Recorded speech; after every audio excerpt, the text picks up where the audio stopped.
بسم اللہ الرحمن الرحیم۔ والدین کے اکلوتے بیٹے اور 2 بہنوں کے پڑھے لکھے بھائی جنید کا اپنے محلے کے ایک نوجوان سے جھگڑا ہو گیا۔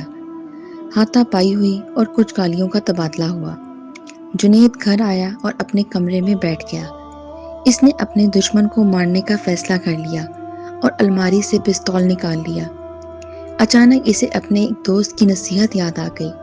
دوست نے اسے ایسا کوئی بھی انتہائی قدم اٹھانے سے پہلے 30 منٹ کے لیے واردات کے بعد کی صورتحال تصوراتی طور پر دیکھنے کا کہا تھا۔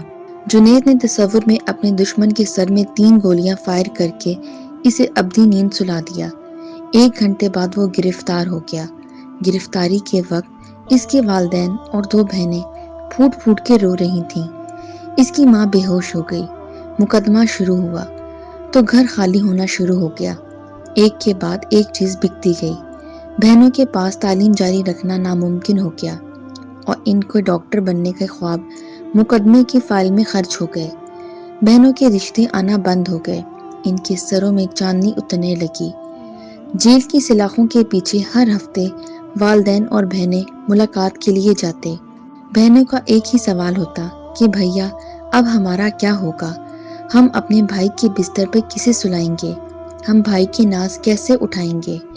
بھائی کے پاس کوئی جواب نہیں ہوتا۔ فیصلے کا دن آیا اور جنید کو سزائے موت ہو گئی۔ سزائے موت کی تاریخ مقرر ہو گئی۔ 25 منٹ گزر چکے تھے اور جنید کے جسم پر لرزہ طاری ہو چکا تھا۔ جیل میں وہ اپنی موت کے قدم گن رہا تھا اور گھر میں والدین اور بہنیں اپنے کرب اور اذیت کی جہنم میں جھلس رہے تھے۔ جنید کی آنکھوں پر کالی پٹیاں باندھ دی گئیں اور اسے پھانسی کی گھاٹ کی طرف لے جایا گیا۔ 29 منٹ ہو چکے تھے۔ پھانسی گھاٹ پر پیر رکھتے ہی 30 منٹ پورے ہو گئے۔ جنید پسینہ پسینہ ہو چکا تھا۔ اس کے جسم پر کپکپی طاری تھی۔ اس نے پستول واپس الماری میں رکھ دیا۔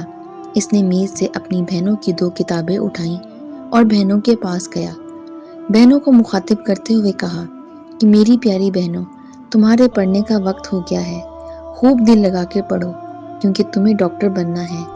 چند ماہ بعد جنید ایک بینک میں اچھی پوسٹ پر ملازم ہو گیا۔ جنید کی دونوں بہنیں ڈاکٹر بن گئیں۔ وہ ایک کامیاب اور بھرپور زندگی گزار رہے ہیں۔ ان 30 منٹ کی تصوراتی واردات اور 30 منٹ کے مقدمے کی کارروائی نے ایک پورے گھر کو اجڑنے سے بچا لیا۔ آپ اپنی زندگی میں یہ 30 منٹ اپنے لیے ضرور بچا کے رکھیے گا۔ یہ 30 منٹ کی تصوراتی اذیت آپ کو زندگی بھر کی اذیت سے بچا لے گی۔